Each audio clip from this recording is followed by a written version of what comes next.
Graham, I know you're a voracious learner, and you always want to build on your coaching experience. Pep Guardiola and Jurgen Klopp said they took a great deal from their time out looking from the outside. And what did you learn from your time away from football? I think it's exactly that. It's great advice. Sometimes you're stuck in the bubble of football and, on the train of trying to win matches and preparing for the game, and it's nice sometimes just to get a bit of perspective to understand what your strengths and your weaknesses are, to be able to see that outside of the competition phase it's really important to spend time with the family, to see football for what it is. It's a fantastic thing. It's been so good to me, and it's so important for us all. At the same time, it's nice to be able to put it into some perspective with family and with friends, and to see what it is. Then you can be a better person and a better manager. And in that time away, is there one anecdote or one piece of advice you were given, or a coach that reached out, or a coaching system that you really took something from? Good question. I think going down to the Falklands was quite a good experience for me to go out of a football bubble and into a different situation, to see the military and how they work there in a quite a remote part of the world, to see the conditions that they have to deal with and what the military has to endure at times. I think that was really interesting for me just to experience it, and I suppose it just again puts you a bit of perspective around football management. And we often think that it's more important than life and death football, and there's that, of course, that little line that reminds us of that. But the reality of it is there's a lot of important things out there in the world, but also on that journey or in that experience was a bit around shared experiences of high pressure situations, how you respond, how you deal with things, and really whatever you do in any walk of life, you're going to have ups and downs, and you're going to have to deal with those ups and downs, and to see them as part of your journey and to embrace them really and to be grateful for them. So that was that was an important sort of experience for me. I think, did you go there after you'd learned from your time at Leeds Metropolitan University? You went and did a leadership course, and you've talked about how the leaders on that course or the people gave you a whole new perspective. Was it building more on that, going back to things that had taught you to be the coach you were? Yeah, exactly. I think I had 12 years of been in football, and what I thought would be useful for me was to go outside of football and to reflect back on the foundation of my learning, the foundation of the theory that's behind some of the stuff that I do, to say, okay, what can I pick up here? What can I reflect on? What can I remember? What can I use going forward? So that academic piece was always about, yes, stressful situations and dealing with pressure and dealing with setbacks, because football, like most things in life, is great when you're winning and great when everything's going well, but often the real tests and when you grow and when you improve is when things aren't going so well, and then how you deal with that is way how tough were you on yourself. Because what the military will teach you, because I was lucky enough to go and train with the Marines that train with the England team for a while, and understand what they taught you is all about the mentality and getting over those really dark times. How cruel were you to yourself after all that? Yeah, I think that's the balance or the trick. You've got to be kind enough to yourself to understand that there's a context and there's a situation that also makes it challenging, and at the same time you can't blame everything on that. You've got to be able to piece the bits and pick the bits that are useful to you, not tear yourself to pieces. At the same time, not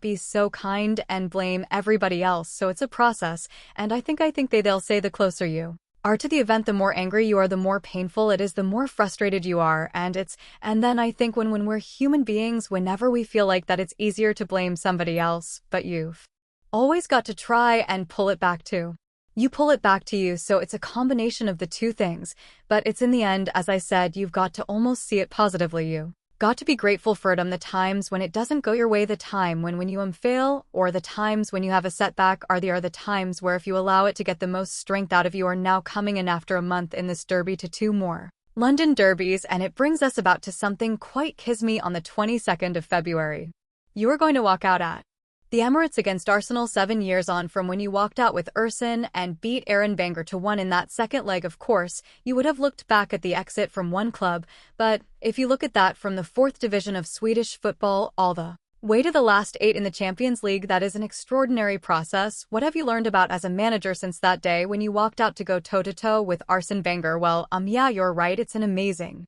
journey. Sometimes I don't think About it often I don't think about it, but then when I do sometimes when I'm with other people because they remind you of it because your life you don't really take much notice of it just happens, but nevertheless to go from the fourth tier and in Swedish football to, like you say, the last day of the Champions League is a journey that I'm proud of. I think that Swedish part of my gave me a foundation, and it gave me 7 years of developing a football club to the point where you can compete in the Europa League, beat Galatasaray and beat PAL and Heather Bin and go through in a group with Athletic Club BBU. So you've got this foundation of winning football matches, promotion 3 times, a major trophy in the Swedish Cup, and then it's about testing yourself in a different environment. The UK is a different environment, a different level up, but the core business, the core things that we do remain the same. I think it's about creating an environment where players feel that they're improving, they're connected to something, and there's also a bit of choice for them because it's a player's game. Football is a player's game. As much as I can provide clarity, you need the players to be able to make decisions and feel responsible enough to do that. So I've tried to just move forward from the foundation of Sweden and take every experience as I can and try to work out how to improve. You were linked to a number of jobs before this one. Why West Ham? Well, for lots of reasons. Ambition of the club, wonderful support, the squad of players, the academy here. So I think there's lots of things in place. There's a lot of work to do still, but there's a lot of work that's already been done, and there's a lot of I think hope and ambition going forward. We just need to understand that we need to take some steps, align the resources that we have towards one direction, and I think we've got an opportunity to do something really special, but at the moment where we're fighting for points and we're focusing on the next match and doing all those things that we have to do. But the reason for West Ham, the why, I think the ambition of the club, the support, the size of the club, the family feel of the club, the history of the club, the tradition of the club. It's a special football club. The West fans largely positive about the performance at Chelsea because they saw the nature of what you're trying to bring and the result irrelevant because they saw the fight that they want to see from a West Ham team in terms of measuring being full-throttled Potter and ensuring that you're away from the relegation. Is it safety first before you can fully implement your ideas? And how many points do you think until you can really do that? I don't really look at it like that. I just think that we have to focus on the next match. The Premier League is that relentless? Really, it's that tough that you just have to focus on the next game. We were a long way off from where I think we can be and where I want us to be. And that said, there's been some positive signs in terms of I think how we've acted and how we are as a team, but we're still a long way to go and a lot of work that we can do.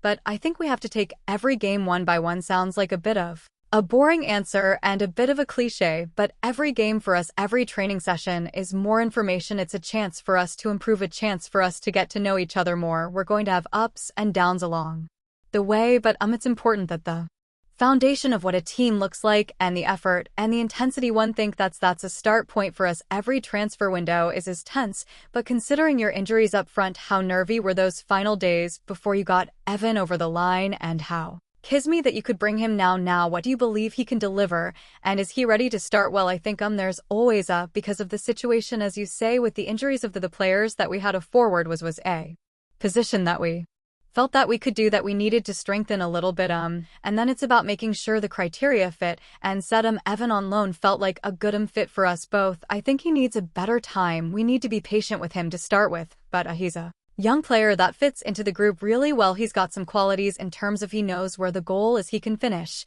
but we have to help him enjoy his football, help him be regular on the pitch training. So we'll see how he goes in terms of whether he starts or he comes in the back end of the game, but he's ready to help the team. Lucas Peta had some time on the training ground. Will he be fit yet? He's training with the team this week, so it's looking positive. He's trained really well. I've been really happy with how he's responded to what we've tried to do. I think the most important thing for Lucas is he enjoys his football and he understands the responsibility that he is for the team, for how he acts, for how he conducts himself. He's been really good. Do you think he's had sort of not the season he would have wanted? We know he's an absolute world-class player. Can you see getting more consistency from him and from this team as you put over your new ideas? Well, I think it's fair to say that the season generally hasn't gone as we would liked, and the team hasn't maybe functioned as well as it would like, and when that happens, the individuals in it suffer, and Lucas is not alone in that.